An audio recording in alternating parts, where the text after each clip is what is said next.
What's up, y'all? Welcome back to the channel in this here Chevrolet Silverado. So it took me a long while to come up with this list, but I've finally done it. But look at this. Absolutely gorgeous day. We're out here on the side of Aspen Mountain, Colorado. Terrible air quality, but 10 things I'm not gonna say hate, because I don't hate this truck at all, except for one thing. 9 things I dislike and 1 thing I hate about my 2021 custom trail boss. So we're gonna start out here. Once again, 1 through 9, not particular order. Number 10 is gonna be the one thing I hate. Number 1 thing I don't quite like is the black front and rear bumpers. So we got shadow gray metallic, and then we have black bumper, and same on the back here, shadow gray metallic, and a black bumper. I'm gonna apologize about the wind right now. I know it's gonna be pretty bad, but the black bumpers on this particular truck with the shadow gray, it looks all right. It blends pretty good, and I can see why they did that. From afar, it kind of looks like you have off-road bumpers. A little gimmicky, but it's not awful in the truck. I would definitely prefer it to be paint matched, and on the white and lighter colored trucks, I think it looks really weird. So once again, I mean, it's not bad. It's not a deal breaker. If I could have an option to have color matched, I 100% would. But yeah, the white trucks, the light silver with the black bumper, I just think it looks freaking weird. I really dislike that. All right, we're doing exterior first. Number 2 is the mirrors. I had them on my 2019. Obviously, it's on the new body styles, but it's just, they're so weird. I would love to have old school tow mirrors on it, you know, like the old generations with the two supports on it. These, they're just strange. It's really weird to me that they're not mounted there. And additionally, this little spotter mirror, it really bugs me that there's not one on the passenger side. So I like my stuff symmetrical. I like, you know, all even tire pressures, everything like that. Yeah, no spotter, little tiny thing on there. I don't like that. So number 2 is the mirrors. They're just weird, strange. They've kind of grown on me, but I would like options for better aftermarket, because the tow mirrors are even worse. I really hate those. Next thing, obviously I don't have them, but it's the weird like mud flap mud guards that they put on these trucks.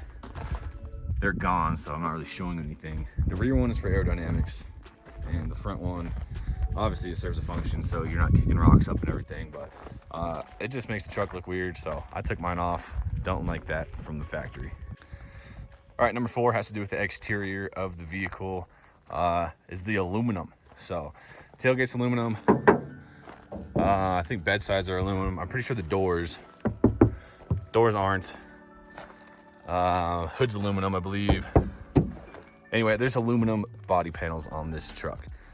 Now, aluminum is great for weight savings and fuel economy, but if you damage it, it is a pain in the butt to get fixed.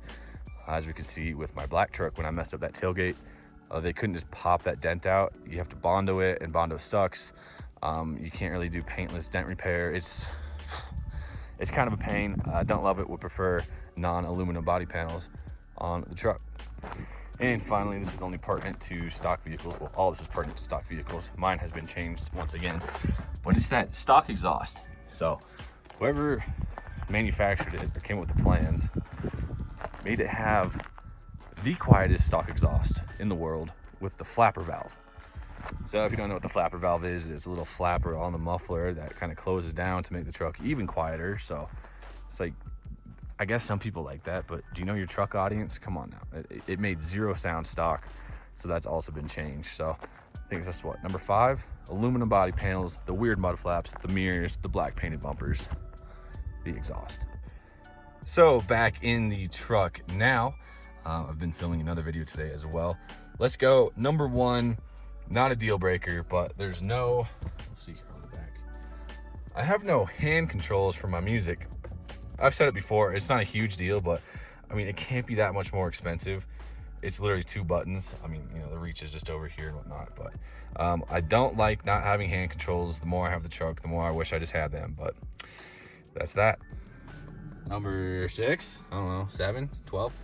Speakers. These stock speakers, I've said it before, in this truck suck. They are so bad, especially coming from the Bose speakers in the black truck.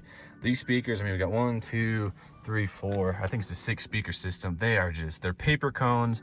They sound bad. I need to do something about it at some point, but the speakers are really quite bad in this truck. I think we're on 8. I brought this up in the last video as well. So if we look here on the driver's side, I can tilt it and I can move it front and back, and that is literally it. Same thing for the passenger side, and obviously nothing in the back.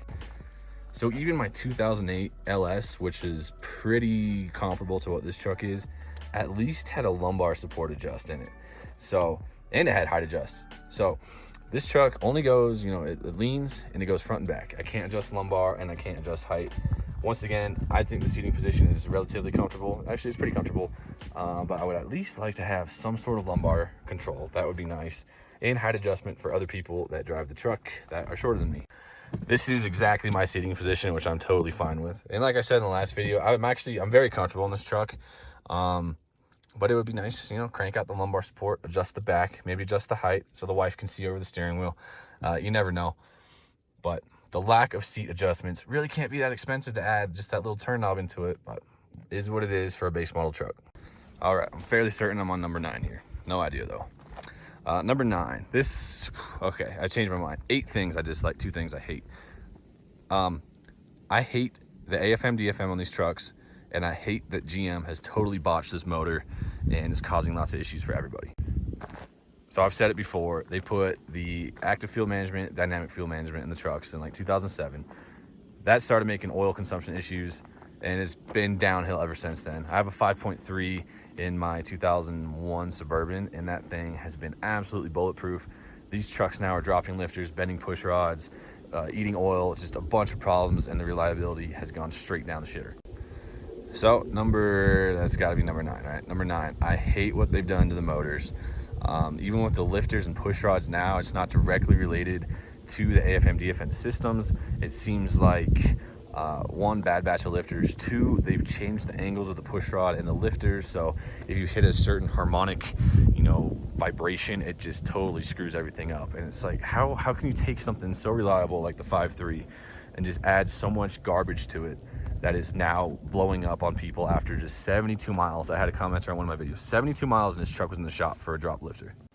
Hate that, absolutely hate that. And now we are on to number 10, which actually just happened today.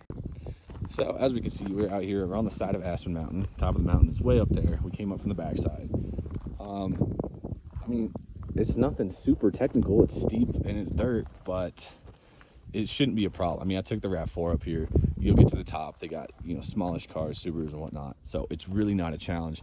4 out of 10 on a difficulty scale, if that. It's really not hard. The hardest part is the incline. And I was out here filming a video with the truck, as I do for you guys. I take the truck off-road. It doesn't just sit on the pavement like some trucks do. I just noticed a big old dent in the rocker panel there.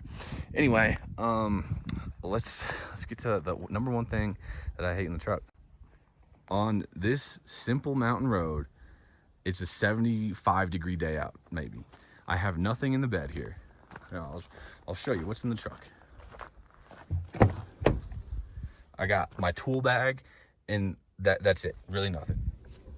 Bed, completely empty, and obviously no trailer. We're driving up.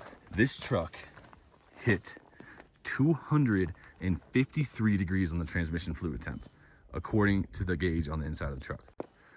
253.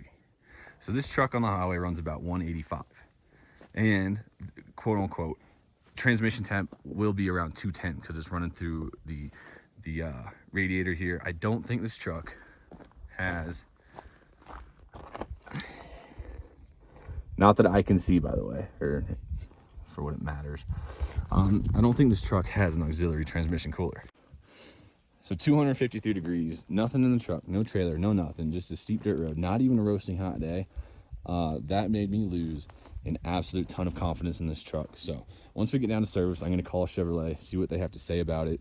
I let it sit there for an hour and it only cooled down to 190. So really unhappy about that. I had it in 4 low. I had it locked in 2nd gear. It started to get really hot. I put it in drive.